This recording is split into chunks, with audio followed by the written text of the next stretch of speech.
জয় জয় নিতাই গৌর সীতানাথ প্রেমানন্দে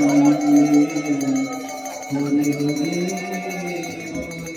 জয় জয় অষ্টতর শতনাম শ্রী অভয় চরণাবিন্দ ভক্তি বেদান্ত স্বামী শ্রী প্রভুপাদ কি জয় জয় ভক্তি সিদ্ধান্ত সরস্বতী গোস্বামী শ্রী প্রভুপাদ কি জয় জয় গৌর কৃষ্ণদাস বাজি মহারাজ কি জয় জয় শ্রীচন্দ্র ভক্তি বিনোদ ঠাকুর কি জয় জয় শ্রী শ্রী জগন্নাথ দাস বাজি মহারাজ কি জয় জয় শ্রী শ্রী সনাতন ভট্ট রঘুনাথ শ্রী গোপাল ভট্ট দাস রঘুনাথ গোস্বামী বাণী জয় ভক্তি বদায়ন শ্রী মহারানী কি জয় গঙ্গা মাই কি জয় যমুনা মাই কি জয় রাধা কুণ্ড কি জয় শ্যাম কুণ্ড কি জয় দ্বাদশ ব্রজমণ্ডল ধাম কি জয় গিরিরাজ গোবর্ধন পর্বত কি জয় নবতী মায়াপুর ধাম কি জয় নীলাচল ধাম কি জয় বৃন্দাবন ধাম কি জয় ইস্কন ভগবতী চাঙ্গলা মঠ মন্দির কি জয় জয় মহাপুর সুমা 540তম আবির্ভাব তিথি কি জয় সমস্ত গৌর ভক্তবৃন্দ কি জয় জয় নিতাই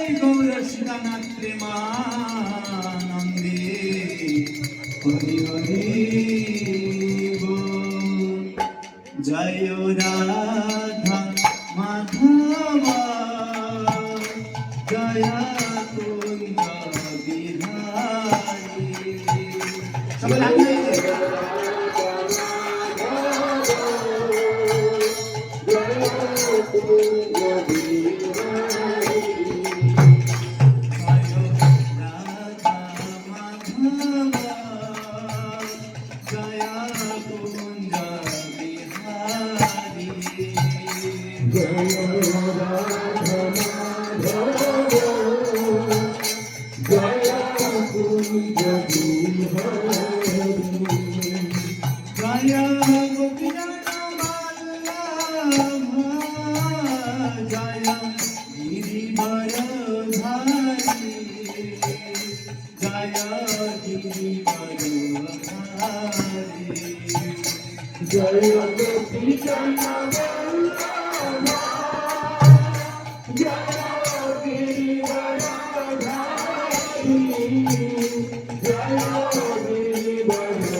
সকলে হাত জোড়ে দিন।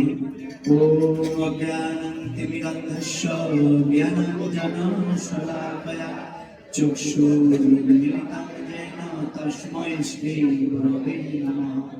শ্রীচৈতন্যমনোভীষ্টং স্থাপিतं येन ভূতলে স্বয়ং রূপং পদময়ং দদাতি সপদান্তিকং।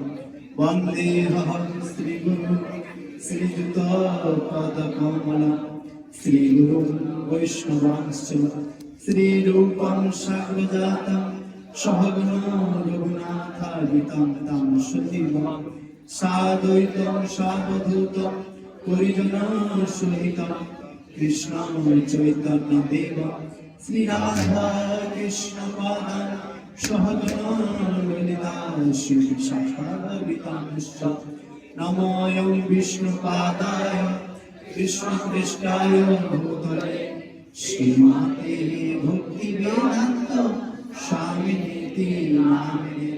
নমস্তে সরস্বতী দেবে গৌরবাণী প্রচারিণে নির্বিশেষ শূন্যবাদী পাশ্চাত্য দেশতারিণে। বাঞ্ছাকল্পতরুভ্যশ্চ কৃপা সিন্ধুভ্যৈব চ পতিতানাং পাবনেভ্যো বৈষ্ণবেভ্যো নমো নমঃ। নমো মহাবদনায় কৃষ্ণ প্রেম প্রদায়তে কৃষ্ণায় কৃষ্ণ চৈতন্য নামে গৌরতিষে নমো নমঃ। হে কৃষ্ণ করুণা সিন্ধু দীনবন্ধু জগৎপতে গোপেশ গোপিকাকান্ত রাধাকান্ত নমস্তুতে। তপ্ত কাঞ্চন গৌরাঙ্গী রাধে বৃন্দাবনেশ্বরী বিশ্বমানুসুতে দেবী প্রণমামি হরিপ্রিয়ে। ওম বৃন্দাবৈ তুলসী দেবী প্রিয়ায় কেশব সুচ বিষ্ণু ভক্তি পদে দেবী সত্যবতে নমো নমঃ। ওম নমো ভগবতে বাসুদেবায়। ওম নমো ভগবতে বাসুদেবায়। ওম নমো ভগবতে বাসুদেবায়। নারায়ণী নমস্কৃত্যং নরচৈব নরোত্তমঃ দেবীং সরস্বতী ব্যাসং ততো জয়োমুদীরয়ে। নষ্টপ্রায়েষু অভদ্রেষু নিত্যং ভাগবত সেবয়া ভগবতে উত্তম শ্লোকে ভক্তির্ভবতি নৈষ্ঠকি। ওম তৎসৎ। হরে কৃষ্ণ। ভক্তি মণ্ডলী, আজকে ইস্কন খড়গপুর মন্দিরে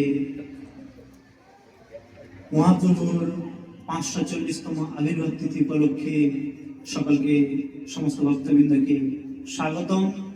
তো সর্বপ্রথমে আমার আরাধ্য গুরু মহারাজ বিশ্ব পরিব্রাজক গ্রামভট্ট মন্ত্রী ওম অষ্টকৃষ্ণ শতনাম ওম শ্রীমৎ জয়প্রকাশ স্বামী গুরু মহারাজের চরণে সশ্রদ্ধ প্রণাম নিবেদন করি এবং তৎপরে ইস্কন প্রতিষ্ঠা আচার্য শ্রী কৃষ্ণ কৃপামূর্তি অভয় চরণাবৃত ভক্তি বেদান্ত স্বামী শ্রী প্রভুপাদের শ্রী চরণ কমলে আমি সত্যকে প্রণাম নিবেদন করি এবং এখানে উপস্থিত সমস্ত মাতৃমণ্ডলী এবং পিতৃমণ্ডলীর জন্য আমি প্রণাম নিবেদন করি। হরে কৃষ্ণ। হরে কৃষ্ণ। তো আমরা আজ খুব সুন্দর, কি আজকে আনন্দের দিন না দুঃখের দিন? কারণ মহাপ্রভু আবির্ভাব অর্থাৎ আমাদের কাছে এসছেন। হরে কৃষ্ণ। মুক্ত হস্তে দান করুন। যদি টেবিলটা বাইরে যায় আরো ভালো হয়। হরে কৃষ্ণ। তো আমাদের হাতে খুব কম সময়, কারণ আমরা সকলে তাড়াতাড়ি এসেছি, ঠিক আছে? যাই হোক, কারণ ভগবানের কথা শোনার জন্য টাইম নেই, ঠিক আছে? তো যাই হোক, মোটামুটি তো আমাদের হাতে খুব সীমিত টাইম। তো আমি গতকাল মহাপ্রভু কিছু লীলা আলোচনা করেছিলাম এবং আমি একটু লাস্ট পর্যায়ে একটু বাকি থেকে গেছিলাম। তো আমি চেষ্টা করব এই কম সময়ের মধ্যে কতটা আমি আলোচনা করতে পারি। যাই হোক, তো মহাপ্রভু সুন্দর ভাবে, কারণ আমরা মহাপ্রভু আজকে আবির্ভাব তিথি অর্থাৎ নন্দ আলয়ে জগন্নাথ গৃহে আবির্ভূত হয়েছে, তার জন্য কি হচ্ছে না, স্বাভাবিক বাচ্চা জন্মগ্রহণ করলে কি আনন্দে না দুঃখে? আনন্দে। তার জন্য যেহেতু, এবং সঙ্গে কি মহাপ্রভু যেহেতু আবির্ভূত হয়েছেন, তার জন্য পুরো নবদ্বীপবাসী আনন্দে উৎসব করছে। সেটাই হচ্ছে আজকের কিন্তু নামটা কি, জগন্নাথ মিশ্রের ফিস্ট। সমস্ত চারিদিক থেকে ভক্তরা এসছেন এবং বাচ্চা দর্শন করতে গেলে কি সামগ্রী নিয়ে যেতে হয়। তো আপনারা নিয়ে এসছেন তো, আপনারা সকলে নিয়ে এসছেন তো।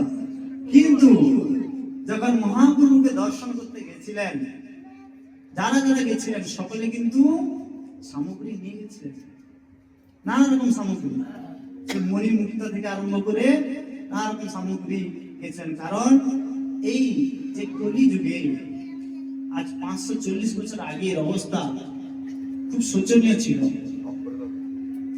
কারণ এটাকে বন্ধ করুন, এটা বলতে হচ্ছে। হরে কৃষ্ণ, হরে কৃষ্ণ, হরে কৃষ্ণ, হরে কৃষ্ণ। শোনা যাচ্ছে? শোনা যাচ্ছে? হরি বল। हरे कृष्ण कृष्ण कृष्ण हरे हरे, हरे राम राम राम हरे। কারণ 540 বছর আগে মায়াপুর মায়ার দ্বারা প্রভাবিত ছিল এবং সেখানে সব বড় বড় ব্রাহ্মণ ছিল, সকলে এমনি মায়ার দ্বারা এতই প্রভাবিত ছিল যে সেখানে হরিনাম করা অনেক দুর্লভ ছিল। তো যখন অদ্বৈত আচার্য, আমরা মহাপ্রভু লীলায় দেখতে পাই যে অদ্বৈত আচার্য তিনি সখী শিব ঠাকুর এবং মহাবিষ্ণুর অবতার। তো তিনি এসেছিলেন কেন না, আগের জন্মে তো তিনি অপরাধ করে বসেছিলেন। তো তিনি জানতে পারলেন যে কলিযুগে মহাপ্রভু রূপে আবির্ভূত হবেন। তো যাতে মহাপ্রভুর চরণে, ভগবানের চরণে যাতে অপরাধ না হয়, তার জন্য তিনি কি করলেন না, আগে থেকে চলে এলেন। আগে থেকে তিনি এসে যেখানে মহাপ্রভু আবির্ভূত হবেন সেই অন্তদ্বীপে, মহাপ্রভু কোন দ্বীপে আবির্ভূত হয়েছিলেন? 9টা দ্বীপ আছে, 9টা দ্বীপের মধ্যে অন্তদ্বীপে মহাপ্রভু আবির্ভূত হয়েছিলেন। তো সেই অন্তদ্বীপে এসে ব্রহ্মা কি করেছিলেন? তপস্যা করেছিলেন। কিন্তু অদ্বৈত আচার্য ওনার বাড়ি ছিল কোথায় না, বাংলাদেশে ছিল। কিন্তু তিনি পরবর্তীকালে শান্তিপুরে আসেন, শান্তিপুরে, এবং শান্তিপুরে এসে তিনি যেমন সাধন ভজন করতেন খুব সুন্দরভাবে। কিন্তু এক সময় এত সেই শান্তিপুর এবং এত প্রভাব বাড়ল, তখন সেদিকে মুসলমানের প্রভাবও বিশাল ছিল। হিন্দুদেরকে হরিনাম করতে দিত না, এবং সেটা আমরা দেখতেও পাই মহাপ্রভু এবং নিত্যানন্দ প্রভুর উপরেও সে অত্যাচার হয়েছে। তো সেই জন্য সেই অত্যাচারের জন্য অদ্বৈত আচার্য প্রভু তিনি কি করলেন না, মহাপ্রভুকে আহ্বান করলেন। কি দিয়ে আহ্বান করলেন? এই সোনা রূপা টাকা পয়সা এই দিয়ে নয়, ঘর বাড়ি দেখে নয়। তিনি কি করলেন না, তুলসী পাতা আর গঙ্গা জল, শালগ্রাম শিলার মাধ্যমে তিনি আহ্বান করলেন, হে প্রভু অবস্থা খুব, আপনি আসুন, অবস্থা খুব খারাপ। তখন কারণ ভক্তের আহ্বানে ভগবান থাকতে পারেন, কারণ এই সদাশিব মহাকি বিষ্ণু এবং শিব, সদাশিব, এই যে শিব ঠাকুর সর্বদা পঞ্চমুখে। আমাদের কয়টা মুখ? আমাদের একটা মুখ। ষোলমালা হয়ে গেল মনে করি যে আর অনেক করে দিয়েছে, আর দরকার নেই নাকি, তাই না? আর তো অনেকে মনে করেন যে আমাদের হরিনাম করবো কেন, আমরা হরিনাম করবো কেন, কিসের জন্য হরিনাম করবো? যারা পাপ করেছে তারাই হরিনাম করবে। কিন্তু দেখুন শিব ঠাকুর সর্বদা পঞ্চমুখে রাম নাম করছে। আরো ভাবছেন আরো কিছু মুখ হতো তাহলে আরো ভালো হতো। আর আমরা একটা মুখে কিছুক্ষণ যদি হরিনাম করি মনে হয় আমি কেনা আর কি, অনেক হয়ে গেছে, আর দরকার নেই বেশি নাকি। সেই জন্য কি করলেন না, এই অদ্বৈত আচার্য তিনি মহাপ্রভুকে আহ্বান করলেন। আর মহাপ্রভু এলেন এই 540 বছর আগে এই সুন্দরভাবে পূর্ণিমা তিথিতে মহাপ্রভু আবির্ভূত হয়েছে। কি কালকে চন্দ্রগ্রহণ হয়েছে? তো হ্যাঁ কি না? দেখা গেছিল। কেন চন্দ্রগ্রহণ হলো? সব পূর্ণিমায় তো হয় না, হয় নাকি? সব পূর্ণিমায় হয়নি, কালকে কেন হলো? কারণ মহাপ্রভু হচ্ছেন স্বয়ং ভগবান, স্বয়ং ভগবান। তো চাঁদ দেখলো যে আমার প্রভু স্বয়ং আসছে, আমি কলঙ্ক রূপ নিয়ে কি করে প্রভুকে আমি দর্শন করতে পারি? যেন আমরা কি অপবিত্র অবস্থায় আমরা ভগবানের সেবা করতে পারি? আমরা করতে পারি না। সেজন্য চাঁদ বুঝতে পারছেন কি অপরাধ করেছিল। আমি যাচ্ছি না ওইদিকে, চাঁদ কি অপরাধ করেছিল? সেই চাঁদ অপরাধ করার জন্য তার গায়ে কি লেগেছিল? কলঙ্ক লেগেছিল। যেহেতু মহাপ্রভু যে আবির্ভূত হচ্ছেন, সেটা চাঁদ লুকিয়ে গেল যাতে মহাপ্রভু না।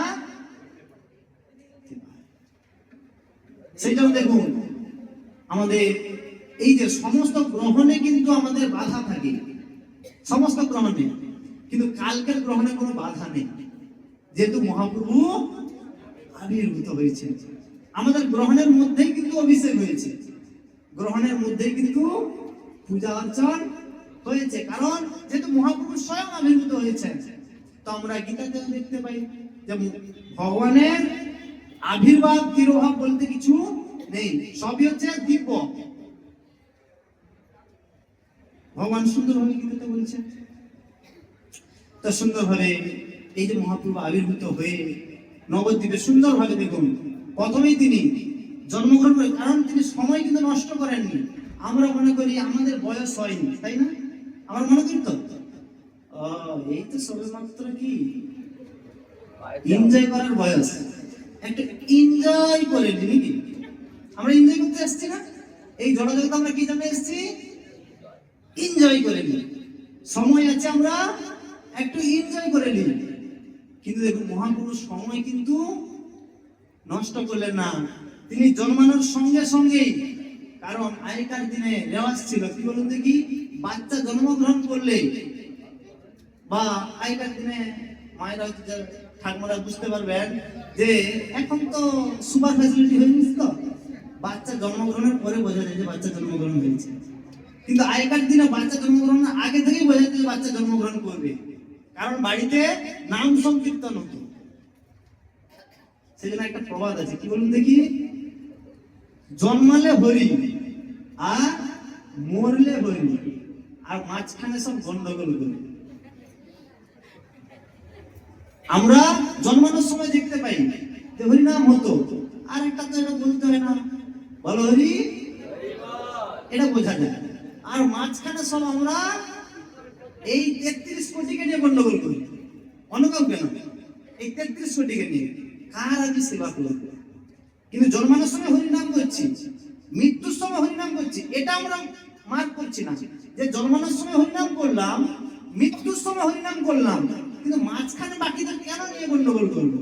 এটা আমরা বোঝার চেষ্টাও করি না। শুধু আমরা মনে করি এই ভগবান আর এই ভগবান। তো শাস্ত্রে তো প্রমাণ দিয়ে দিয়েছেন, স্বয়ং ব্রহ্মা সৃষ্টিকর্তা তিনি প্রমাণ দিলেন যে কেন আমরা কৃষ্ণকে ভগবান বলো। ঈশ্বর পরম কৃষ্ণ সচিদানন্দ বিগ্রহ, অনাদির আদি গোবিন্দ সর্বকারণ কারণ। ব্রহ্মা স্বয়ং বলছেন যে একমাত্রই ভগবান হচ্ছেন কৃষ্ণ। চৈতন্য চৈতন্য আমরা দেখতে পাচ্ছি কি বলছেন, একলা ঈশ্বর কৃষ্ণ, আর সব রাজা নাকি, আর সব ভিত্ত। ভিত্ত মানে কি? চাকর। আমরা সকলে এই 33 কোটি দেব দেবী বলেন, আর আমরা সকলে মানুষ হচ্ছেন কৃষ্ণের নিত্য। নিত্য নিত্য মানে শুধু যে এই মানুষ না, আমরা জন্ম জন্মান্তর ধরে ভগবানের আমরা দাস। আমরা কিন্তু প্রভু নয়, আমরা মালিক নয়, আমরা তারই দাস। কার দাস? তো এইভাবে যখন মহাপ্রভু এলেন, তো তখন মহাপ্রভু আসার পরে সুন্দর অনেক লীলা করেছেন, অনেক লীলা করেছেন ছোট বয়স থেকে। তো আমি কি বলছিলাম যে জন্মানোর সময় তিনি সময় কিন্তু নষ্ট করেননি। সময় কেন নষ্ট করেননি? যে সময় তো আমার কম। মহাপ্রভু কত বছর ছিলেন? 48 বছর, বেশি দিন কিন্তু ছিলেন না, তার মধ্যেই কিন্তু প্রচার করে দিয়েছেন। তো যখন দেখলেন যে মুখ ফুটেন, ভগবানের সর্বদা তিনি সমান, কিন্তু তবু যেহেতু বাল্য লীলা করছেন, তার জন্য কি বাচ্চা জন্মগ্রহণ করে কথা বলে নি? কথা বলে? কথা বলে না। তাহলে হরিনাম কিভাবে করানো যাবে? যদি একজন কথা না বলতে পারে তাহলে হরিনাম কিভাবে করবেন? মহাপ্রভু যদি করিয়েছেন, মহাপ্রভু কিভাবে করালেন না? দেখছেন যে মুখ ফুটতে ফুটতে একটা বাচ্চা মিনিমাম 1.5-2 বছর সময় লাগে না, কত লাগে? এরকম তো লাগে। তো তখন তিনি দেখলেন যে তাহলে হরিনাম কিভাবে করানো যায়। না তিনি কান্না শুরু করলেন। কি বললেন? আর তখন নবদ্বীপে তান্ত্রিকের অভাব ছিল না, তান্ত্রিকের অভাব ছিল না। তখন সচিমাতা মনে করলেন যে মনে হয় মহাপ্রভু দেখতে খুব সুন্দর ছিল, বোধহয় কেউ নজর লাগিয়ে দিয়েছে, তাই তো? লেগে যায় তো, তখন বাচ্চারা কান্না করে। আর ওঝা ঝাড় ফুঁক করেও কোনো মতেই কান্না আর থামছে না, মহাপ্রভু আর কান্না থামছে না। তখন সকলে লাস্টে কি, আমাদের যখন নিজেদের চেষ্টা ফেল, তখন আমরা কার স্বর্ণপূর্ণ হই? কার স্বর্ণপূর্ণ হই? ভগবান। কিন্তু যতক্ষণ আমার নিজের শক্তি আছে আমরা প্রয়োগ করতে থাকি, লাস্ট যখন শেষ তখন আমরা ভগবানের স্মরণে যাই। তো তখন কি বলছেন না, সকলে মিলে হরি বল, হরি বল, হরি বল। আর নিমাই কান্না থামিয়ে দিয়েছে। আবার হরি নাম হরিবল বন্ধ করে দিয়েছে, আবার নিমাই কান্না শুরু করে দিয়েছে। তখন তারা বুঝতে পারলো যে এই কান্না করছে কিসের জন্য। এবার নিমাই কি করতো না, যখনই কান্না করতো আর সমস্ত মায়েরা হরিনাম করতো। দেখো মুখ ফুটে কিন্তু তিনি প্রচার শুরু করে দিলেন। আমরা তো মনে করি এখন কি করে হরিনাম করব, এখন বয়স হয়েছে নাকি, একটু দাঁতগুলো পড়ুক, চুলগুলো পাকুক, যখন বলবো ওরে বাবারে উঠতে পারছি না, তখন দেখা যাবে নাকি। আর যদি বাচ্চাগুলো যদি একটু চলে আসে, নাতি পুতিগুলো আসে না, অনেক সময় ঠাকুমা আসে না, ঠাকুমা জব করে না কিন্তু নাতি জব করে, তখন ঠাকুমা বলে এরে বাবা এই অল্প বয়সে হরিনাম করছে, এই বয়সে হরিনাম করলে হবে? খাওয়া দাওয়া কিছু করবে না, রোগা হয়ে যাবে, তাই না? এই জন্য দেখবেন ভক্তরা প্রায় রোগাগ্রস্ত, তাই না? সর্বদাই সুপার ফ্যাসিলিটি হসপিটালে ভর্তি থাকে না। কিন্তু দেখুন আমাদের এই কলিযুগে একমাত্র নাম সংকীর্তন হচ্ছে মূল, কারণ মহাপ্রভু বলে গেছেন হরির নাম, হরির নাম, হরির নাম কে বলো কলো নাস্তে নাস্তে গতি অন্যথা। হরিনাম ছাড়া এই কলিযুগে আর কোনো গতি নাই, গতি নাই, গতি নাই। মহাপ্রভু নিজে করেছেন, নিজে করে দেখিয়ে গেছেন এবং তিনি একদম লিপিবদ্ধ করে গেছেন যে হরিনাম ছাড়া কোনো গতি নাই। আবার আমাদের আচার্য কি বলেন, দ্বাদশ মহাজনের মধ্যে একজন মহাজন প্রহ্লাদ মহারাজ, তিনি কি বললেন যে ভক্তিপথে আসার জন্য কোনো বয়সের সীমাবদ্ধতা নেই, যে আমার চুল পাকলে আসবো, দাঁত পড়লে আসবো, চোখে না দেখতে গেলে আসবো, তার কোনো নাই। তিনি কি বললেন, কৌমারে আচারে পাগ্যেয়, কৌমার বয়স থেকে আমরা হরিনাম করতে পারি, আমরা ভক্তিপথে আসতে পারি। আজকে দেখুন তার জন্য অনেক সন্তান কি মায়ের গর্ভ থেকে ভক্ত হয়ে আসছে, কি তাদের কোনো প্রবলেম হচ্ছে বাচ্চাদের? হয় না, কারণ আমরা আমাদের যেটা খাওয়ার, আমাদের খাবার কি ভগবানের প্রসাদ। শাকসবজি গরু ছাগল খাচ্ছে, শাকসবজি কি গরু ছাগল খায় না, হ্যাঁ কি না? আমাদের খাবারটা হচ্ছে কি ভগবানের প্রসাদ, আর ভগবানের প্রসাদ খেলে আমাদের শরীর সর্বদা কি থাকবে, ফিট থাকবে। আর আমরা যদি গরু ছাগলের বাক্সিংয়ের খাবার খেতে যাব, তাহলে সর্বদা ডাক্তারের খানা আমাদেরকে ছুটতে হবে। সেই জন্য মহাপ্রভু সুন্দরভাবে দেখিয়ে গেছেন। তো মহাপ্রভু এরকম লীলা করতে করতে কি হলো না, যখন 24 বছর বয়স হলো, 24 বছর, তো তখন তিনি সন্ন্যাস নিলেন। সন্ন্যাস নেওয়ার আগের মুহূর্ত যখন জগন্নাথ মিশ্র দেহ রাখলেন, দেহ রাখার পরে কি ছেলেদেরকে যেতে হয় বাবার কি দেওয়ার জন্য, গয়া থেকে ছিলেন। তো গয়া থেকে ফিরে এসে, গয়া থেকে ফিরে এসে, আমি শর্টে যাচ্ছি কারণ আমার টাইমও শর্ট হয়ে যাচ্ছে, ঠিক আছে? তো সেই জন্য মহাপ্রভু যখন গয়া থেকে ফিরে এলেন, গয়া থেকে ফিরে আসার পরে আগে নানা রকম ছোট ছোট টোল ছিল, টোল, নবদ্বীপের টোল, মানে সেখানে ছাত্রছাত্রীরা পড়াশোনা করতো।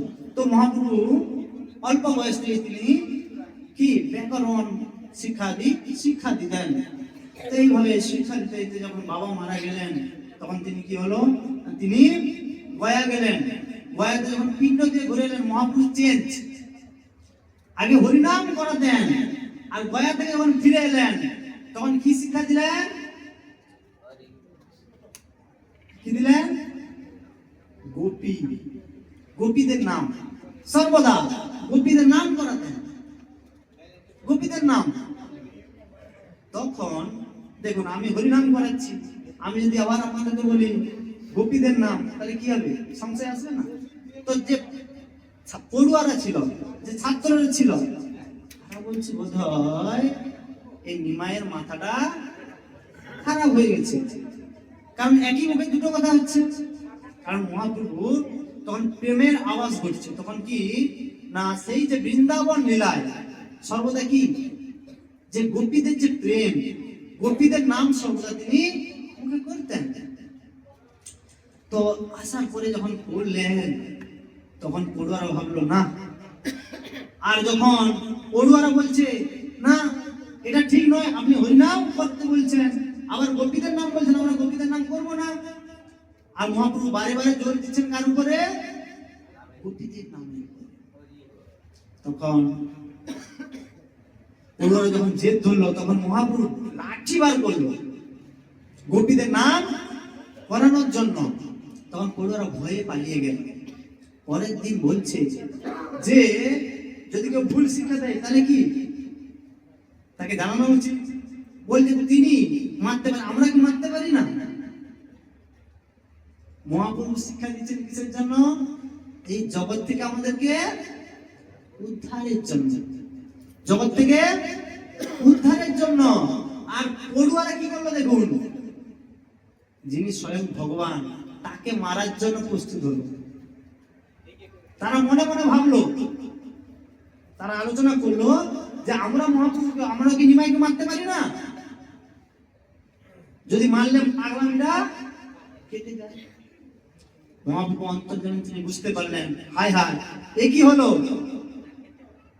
সুন্দর ভাবে এটা কি বলুন দেখি, শ্লোক আছে যে পিপুল ফল খাইলুম কপ নিবারণে, অধিক বাড়িল কপ। আচ্ছা মনে পড়ছে, যাই হোক। তো কি হলো না, পিপুল ফল খায় কিসের জন্য?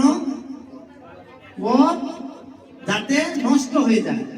কিন্তু কি হলো, তার পরিবর্তে দ্বিগুণ বেড়ে গেল কপ। তো মহাপ্রভু চেষ্টা করছিলেন এই কলিযুগ থেকে, অর্থাৎ এই যে সমস্ত বদ্ধ জীব যাতে উদ্ধার পায়, তার জন্য তিনি হরিনাম প্রচার করলেন।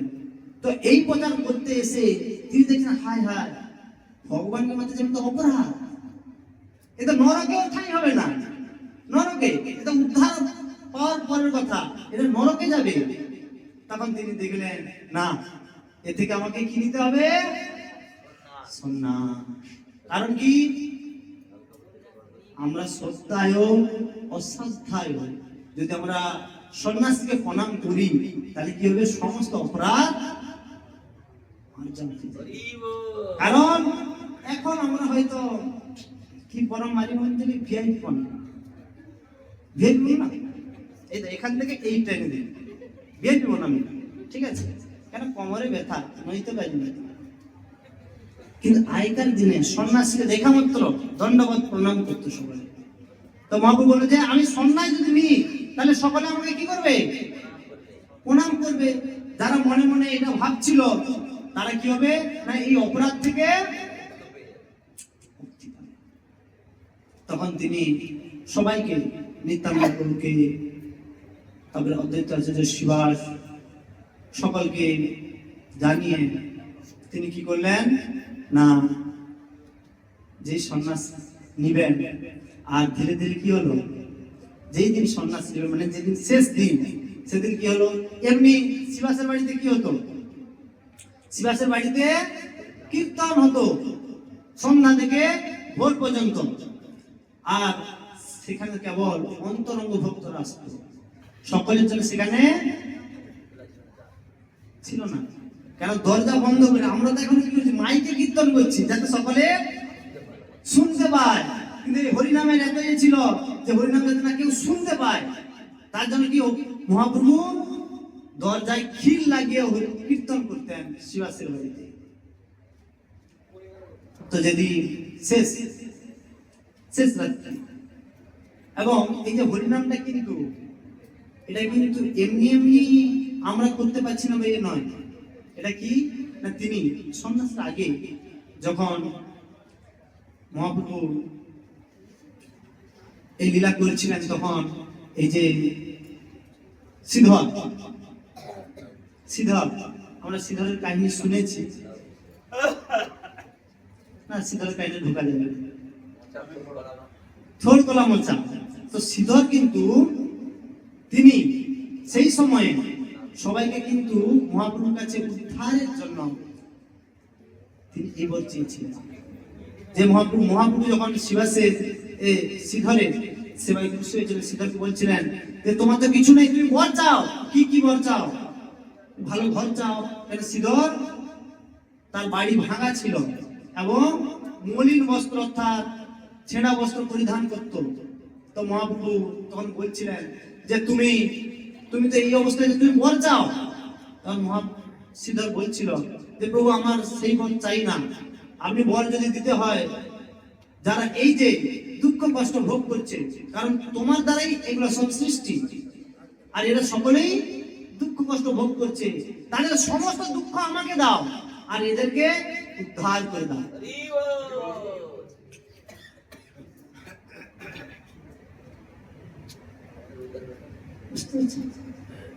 তো যাই হোক, দিয়ে মহাপ্রভু যখন তিনি সন্ন্যাস নিবেন, তো শেষ রাত্রে যখন সকলে শুনতে পেলেন, তখন মহাপ্রভু দেখলেন যে শ্রীধর লাস্ট দিন ওই শ্রীধর লাউ নিয়ে এসছেন, আর একজন ব্রাহ্মণ দুধ নিয়ে এসছেন। তো মহাপ্রভু দেখলেন যে আমি যদি বাড়ি থেকে চলে যাই তাহলে বাড়িতে কতদিন উনান জ্বলবে না তার ঠিক নেই। সেই জন্য মাকে বললেন, মা লাউ এসছে আর দুধ। তাহলে কি লাউ দুধ লাস্ট মায়ের হাতে রান্না তিনি খেয়েছিলেন লাউ দুধ। তারপরে তিনি বেরিয়ে গেছিলেন। বাংলাদেশের একটা গান ছিল, আর বলছি না, আপনারা সকলেই জানেন, ঠিক আছে? তো সেই জন্য সেই থেকে এখন আর মায়েরা সন্ধ্যা লাউ রান্না করেন না, যাতে ছেলেরা সন্ন্যাস নিয়ে যায়, ঠিক আছে? তো এই জন্য তো মহাপ্রভু লাস্ট যেহেতু লাউ খেয়ে বেরিয়েছিলেন এবং সন্ন্যাস তিনি কাটোয়াতে গিয়ে এসব ভারতের আশ্রমে তিনি যখন সন্ন্যাস গ্রহণ করলেন, এবং সন্ন্যাস গ্রহণ করার পরে তিনি সুন্দরভাবে তারপরে যখন মা শুনতে পেলেন, মায়ের তো অবস্থা কি, মাঝে মধ্যে নিমাই বলতে বলতে অজ্ঞান হয়ে যায়। তো নিত্যানন্দ প্রভু দেখলেন এ তো করুণ অবস্থা, তো নিমাইকে যদি না ফিরে নিয়ে আসা হয় তাহলে মা কি মারা যাবে, নিমাই বলতে বলতে মারা যাবে। তো তখন তিনি কি করলেন, তাহলে কি করতে হবে না, মা একবার সূচি মায়ের কাছে এসেছিলেন, তখন সূচি মাতা নিত্যানন্দ প্রভুকে কি বড় ছেলে মনে করলেন, বড় ছেলে যেহেতু, এবং তখন নিত্যানন্দ প্রভুকে আদেশ দিলেন, যদি আমাকে খুশি করতে হয় আর বড় ছেলের দায়িত্ব, তাহলে তুমি আমার নিমাইকে। তো নিত্যানন্দ প্রভু দেখলেন যে এখন সন্ন্যাস গ্রহণ হয়ে গেছে, সন্ন্যাসীরা বাড়িতে আসবে না, তাহলে কি করে দর্শন করানো যায়? তখন তিনি দেখলেন যে যখন তিনি কাটোয়া থেকে তিনি বৃন্দাবনের উদ্দেশ্যে যাচ্ছিলেন, তখন তিনি নিত্যানন্দ প্রভু আগে আগে গিয়ে কিছু ছেলেকে শিখিয়ে দিলেন কেন মহাপ্রভু বৃন্দাবনের রাস্তা চেনেন না।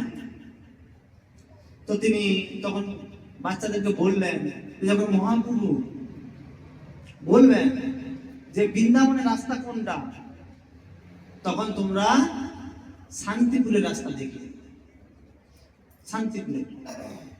তখন মহাপ্রভু ঠিক আগে আগে সুন্দরভাবে নাম করতে করতে যখন এগিয়ে যাচ্ছেন, তখন সেই বাচ্চাদেরকে দেখতে পেলেন। আর বাচ্চা যখন প্রণাম করছে, মহাপ্রভু একটু দাঁড়ালেন এবং বাচ্চাদেরকে জিজ্ঞাসা করলেন যে বৃন্দাবন কোন দিক দিয়ে যাব। তখন সেই বাচ্চাগুলো হাতটা এই শান্তিপুরের দিকে দেখিয়ে দিলেন। আর এদিকে নিত্যানন্দ প্রভু দেখে খুব খুশি হলেন যে এখন কোথায়, শান্তিপুরে গিয়ে মহাপ্রভু উঠবেন, নিমায় উঠবেন। তো তখন তিনি তৎক্ষণাৎ কি করলেন না, খবর পাঠালেন না এদিকে সচী মাতাকে নিয়ে আসার জন্য এবং অদ্বৈত আচার্যকে তিনি নৌকো নিয়ে আসার জন্য, যাতে শান্তিপুরে যেতে পারেন। তো মহাপ্রভু পিছনে পিছনে গিয়ে নিত্যানন্দ প্রভু যাচ্ছেন আর মহাপ্রভু সামনে সামনে যাচ্ছেন। তো মহাপ্রভু গিয়ে গঙ্গাকে বলছেন, এটা কি যমুনা? তখন নিত্যানন্দ প্রভু আর কিছু বলছেন না, ঠিক আছে, কারণ কি মিথ্যা কথা তো বলা যায় না। তো তখন মহাপ্রভু বলেন যে হরে কৃষ্ণ হরে কৃষ্ণ কৃষ্ণ কৃষ্ণ হরে হরে, হরে রাম রাম রাম হরে। তো নিত্যানন্দ প্রভু সুন্দরভাবে না বললে মহাপ্রভু কি তখন তো কি তিনি প্রেমের আবেশ, তিনি যমুনা ভেবে সেই গঙ্গায় চান করলেন। তো চান করার পরে দেখছেন চান করে উঠেছেন, মানে ডুব দিয়ে উঠেছেন, আর দেখছেন নৌকার উপরে কে দাঁড়িয়েছে, অদ্বৈত আচার্য। আর মহাপ্রভু, আরে অদ্বৈত তুমি বৃন্দাবনে কি করছো? তখন অদ্বৈত আচার্য বলছে, আরে মহাপ্রভু কি বলছেন, এটা তো গঙ্গায় চান করছেন আর বলছেন যমুনা। তখন অদ্বৈত আচার্য কিছু বলতে পারছেন না। তখন তবু বলতে হবে, কেন মিথ্যা কথা বলা যাবে না। মহাপ্রভুর কাছে ভগবানের মিথ্যা কথা বলবে? তো তখন বলছেন, প্রভু এটা তো গঙ্গা, আর আপনি বৃন্দাবন নয়, এটা হচ্ছে শান্তিপুর। তো তখন মহাপ্রভু বলছেন, নিত্যানন্দ আমাকে ভুলিয়ে যমুনা ভেবে আমাকে গঙ্গায় চান করিয়ে দিল, আমাকে কি যমুনা বলে গঙ্গায় চান করিয়ে দিল। তখন অদ্বৈত আচার্য প্রভু বলছেন, প্রভু আপনি যেখানেই যান সেটাই হয় বৃন্দাবন। আপনি যেহেতু গঙ্গার পশ্চিম পাশে চান করেছেন, তার মানে এটা হচ্ছে বৃন্দাবন, এটা হচ্ছে যমুনা। আর যখন মহাপ্রভু উঠেন সেদিকটা নীল, যমুনার জল কি মহাপ্রভু দেখুন আমরা জল কিন্তু নীল, তার মানে আপনি যমুনাতেই চান করেছেন। তো অদ্বৈত আচার্য সুন্দরভাবে মহাপ্রভুকে শুদ্ধ বস্ত্র দিলেন এবং বাড়িতে নিয়ে সুন্দরভাবে আহার ভোজন ইত্যাদি করালেন এবং সেদিক থেকে সচী মাতাকে পালকিতে করে নিয়ে এলেন এবং সেখানে মহাপ্রভুর সঙ্গে এবং সচী মাতা সুন্দরভাবে, সচী মাতা তখন এই কয়েকদিনের মধ্যে চক্ষু আর দেখতে পাচ্ছেন না। তো তিনি সুন্দরভাবে নিমায় যখন কাছে আসেন তখন মাথা দিন, আর তখনই আবার দুঃখ প্রকাশ করলেন, হায় হায় এত সুন্দর কেশ রাশি ছিল, সেটা সবই কারণ কি সন্ন্যাসীরা সবকিছু ত্যাগ করতেন। তো এইভাবে সুন্দরভাবে হলো এবং মায়ের সাথে কথা হলো। তিনি যেহেতু বৃন্দাবনে থাকবেন বলছিলেন, কিন্তু সচী মাতা ভাবলেন যে বাড়িতেও থাকা যাবে না, আর কাছে থাকলে তখন লোকে কি বলবে যে সন্ন্যাসী, ভেগধারী সন্ন্যাসী। বাড়িতে থাকছে, গ্রাম থাকছে, তো যাতে আমি খবর পাই তার জন্য তিনি সচিবতাই বলে দিলেন যে কোথায় থাকবেন, লীলাচলে থাকবেন, যাতে এখানকার ভক্তরা যখন যাবে আমার নিমায়ের খবর আমি পেতে পারি। তো এইভাবে সুন্দরভাবে মহাপ্রভু 24 বছর গৃহস্থ ধর্ম পালন করেছেন, আর 24 বছর তার মধ্যে 18 বছর কাটিয়েছেন এরকম প্রচার কার্য, আর 6 বছর গমনাগমন কেটেছেন। এই 24 বছর এরকম 48 বছর মহাপ্রভু কেটেছে। এবং মূল উদ্দেশ্য কি না, এই জড়জগৎ থেকে যাতে আমরা হরি নামের মাধ্যমে উদ্ধার পেতে পারি, তার সেই তিনি করে নিজে পালন করে দেখিয়ে গেছেন। হরে কৃষ্ণ কৃষ্ণ কৃষ্ণ হরে হরে, হরে রাম রাম রাম হরে হরে। হরে কৃষ্ণ।